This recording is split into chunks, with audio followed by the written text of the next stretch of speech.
அம்மா என்னம்மா செய்ய போகிறீங்க? முட்டைக்கோசு உருளைக்கிழங்கு குருமா வைக்க போகிறேம்மா. இது என்னம்மா? அதை செஞ்சு காமிக்கிறேன், இப்போ நீங்கள் பாருங்கள். பொதுவாக அந்த கேரட்டு பீன்ஸ் தான் போடுவாங்க.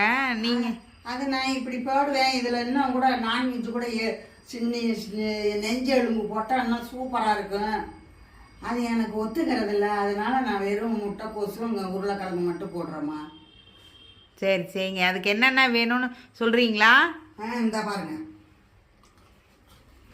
தக்காளி, வெங்காயம், உருளைக்கிழங்கு, முட்டைக்கோசு, கருவேப்பிலை.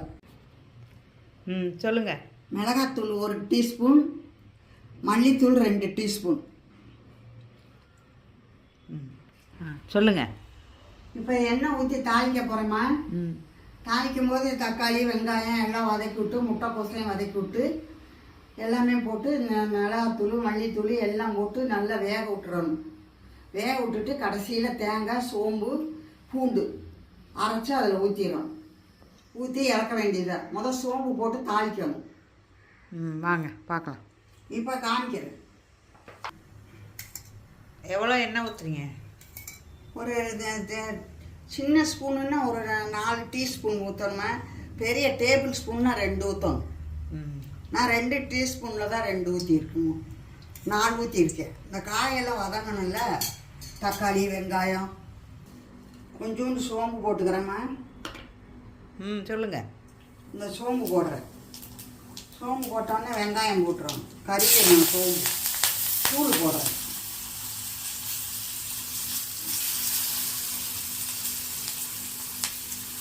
சோம்பு தூள் போட்டிருக்கீங்களா? ஆமாம், தூள் சோம்பு 2 கலந்து இருக்கும். கலந்து வச்சுருக்கேன். பாருங்க.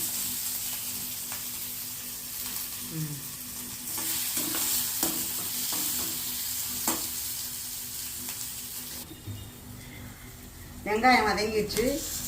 தக்காளி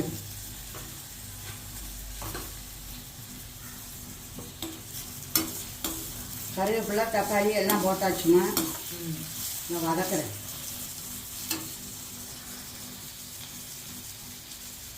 இந்த முட்டைக்கோஸ் குருமா வந்து எந்த ஊரில் ஃபேமஸ்ஸு? இது எங்கே? நாங்கள் திண்டுக்கல்ல தான் வைப்போம். திண்டுக்கல்ல நல்லா நெஞ்சு கறி வாங்கிட்டு வந்து முட்டைக்கோசு நெஞ்சு கறியும் போட்டு குழம்பு வைப்போம். எங்கள் மாமியார் வைப்பாங்க. அதை பார்த்து தான் நான் வைக்கிறது. எங்கள் ஊரில் காய் அவ்வளோ அதிகம் சேர்க்க மாட்டாங்க கறி குழம்புல. எங்கள் மாமியார் தான் நிறைய காய் போட்டு கறி குழம்புல வைப்பாங்க. குழந்தைங்க நிறையாங்கிறதுனால காய் போட்டு தான் கறி குழம்பு வைப்பாங்க. குழந்தைங்க 11 பேர் மாமியார்.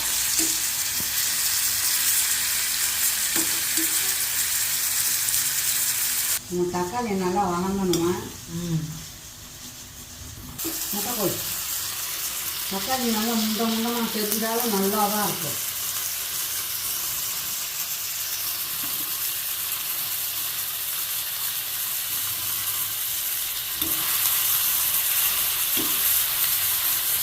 எப்படி இருக்கு பாருங்க கலர்.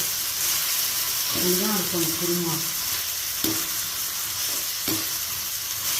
நெஞ்சு கறின்னா அப்படியே வேக வச்சு அந்த பக்கம் வேக வச்சு மஞ்சள் சீரகம் இது சோம்பு இஞ்சி பூண்டு எல்லாம் அரைச்சி அதில் வேக வச்சு தனியாக வச்சுருப்போம். அந்த வெந்த உடனே இதை தூக்கி அதில் போட்டு மிளகாத்தூள் மல்லித்தூள் எல்லாம் போட்டு கொதிக்க வச்சு தேங்காய் ஊற்றி இறக்கிடுவோம். எலும்பு இப்போ நான் வெறும் உருளைக்கிழங்கு போட்டு தான் கொஞ்சமாக போட்டுக்கோங்க. குருமாவுக்கு தானே கொஞ்சமாக. மஞ்சத்தூள் கொஞ்சமாக போட்டுக்கணும். ஆமாம், கொஞ்சம் ஜீரகப்பொடி. இந்த பாருங்கள், ஜீரகப்பொடி. மிளகாத்தூள் 1 டீஸ்பூன். இந்த பாருங்கள், 2 டீஸ்பூன் மல்லி. காரத்துக்கு ஏற்ற மாதிரி போட்டுக்கோங்க. தேவைன்னா இன்னும் 1 டீஸ்பூன் நீங்கள் காரம் போட்டுக்கலாம். இப்போ 1 ஸ்பூன் மிளகாத்தூள், 2 ஸ்பூன் மல்லித்தூள் எல்லாம் வதக்கியாச்சு. இப்போ கொஞ்சம் தண்ணி ஊற்றி உப்பை போடணும். இப்போ அரிசி கழுவுன தண்ணிமா, அந்த காலத்தில் அரிசி கழுவுன தண்ணியில் தான் குழம்பெல்லாம் வைப்போம். எலும்பு வேக போடுறது எல்லாமே, பருப்பு எல்லாமே வேக போடுறது பூரா அரிசி தண்ணியில் தான் போடுவோம். இப்போ நான் அரிசி தண்ணி தான் ஊற்றிருக்கேன். நான் பாருங்க, இப்போ நல்லா வேகட்டும். உப்பு போட்டுக்காங்க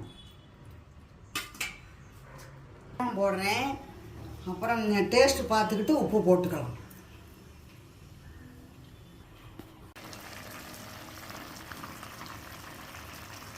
கொதிக்க ஆரம்பிச்சிச்சுமா? நல்லா முட்டைக்கோஸ் வெந்த உடனே இந்த இதை போடணும். கடைசியில் தான் உருளைக்கிழங்கு போடணும். முட்டைக்கோஸ் வெந்த உடனே தேங்காய் ஊற்றணும். புளி கொஞ்சம் வேணும்னா ஊற்றிக்கலாம். லெமன் இருந்தால் ஊற்றலாம். லெமன் ஊற்றினா ராத்திரி வரைக்கும் வச்சுருக்க முடியாது. புளி தான் நம்மளுக்கு வசதி. இல்லட்டா தேங்காய், சோம்பு, 2 பல்லு பூண்டு, 2 பத்தை தேங்காய், 1 டீஸ்பூன் குழம்பு. ஏற்கனவே தாளிக்கிறதுல நான் போட்டிருக்கேன். அதனால் இதில் 1 டீஸ்பூன், அதில் 1 டீஸ்பூன் போட்டு இதில் போட்டு அரைச்சி வச்சுருக்கேன். இப்போ எல்லாம் இது நல்லா வெந்த உடனே, நல்லா முட்டைக்கோஸ் வெந்த உடனே இதை ஊற்றணும். ஊற்றி நல்லா ஒரு கொதி வந்த உடனே கொஞ்சோண்டு புளி வேணுன்னா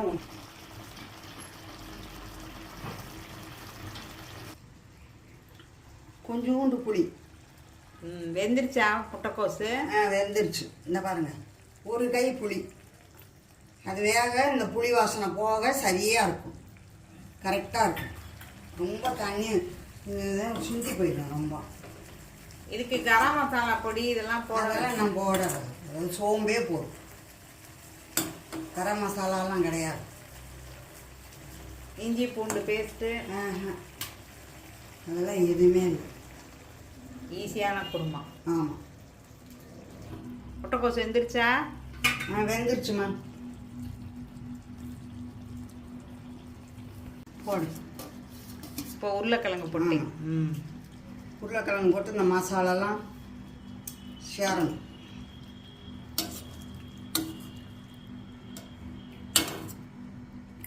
சும்மா கொஞ்ச நேரம் வெந்தால் போதும். ஏன்னா உருளைக்கிழங்கு கரைஞ்சிரும்ல. அந்த திக்னஸ் கொடுக்க தான் உருளைக்கிழங்கு முட்டைக்கோஸ் குருமா திக்னஸ் ஆகுது. ஆமாம். இப்போ தேங்காய் எப்போ ஊற்றுவீங்க? இப்போ கொஞ்ச நேரம்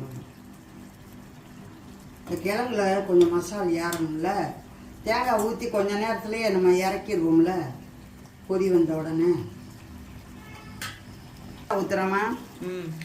இந்தா அவ்வளோதான்.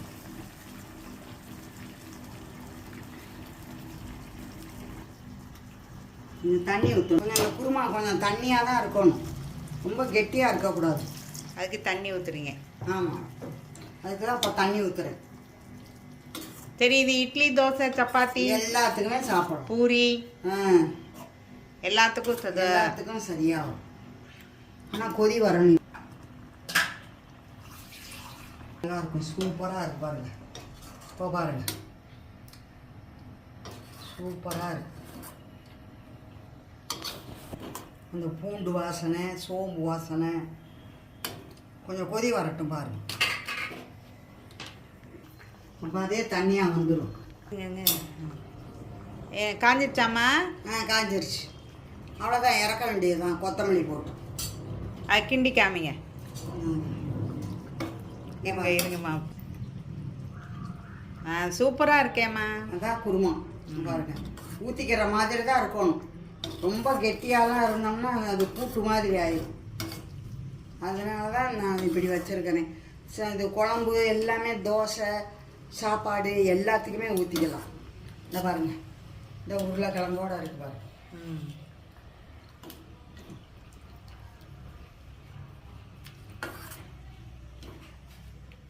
அவ்வளோதான்.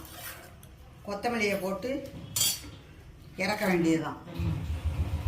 கொத்தமல்லி போட்டு கொத்தமல்லி தலையை தூவி இறக்க வேண்டியதுதான். இந்த பாருங்க, அவ்வளோதான். ஆஃப் பண்ண போகிறேன் அடுப்பை. இன்னும் ரொம்ப விட்டால் கெட்டியாகிடும், பிரயோஜனப்படாது. சொல்லுங்கம்மா. குருமா உருளைக்கிழங்கு முட்டைக்கோஸ் குருமாமா ரெடி ஆயிடுச்சு. இப்போ உங்களுக்கு ஏற்கனவே எல்லாமே சொல்லியிருக்கேன். அதுபடி நீங்கள் செய்யுங்க. இப்போ நான் காமிக்கிறேன், இந்த பாருங்கள். ஸ்ரீலட்சுமி சேனலில் ஷேர் பண்ணுங்கள், லைக் பண்ணுங்கள், சப்ஸ்கிரைப் பண்ணுங்கள்.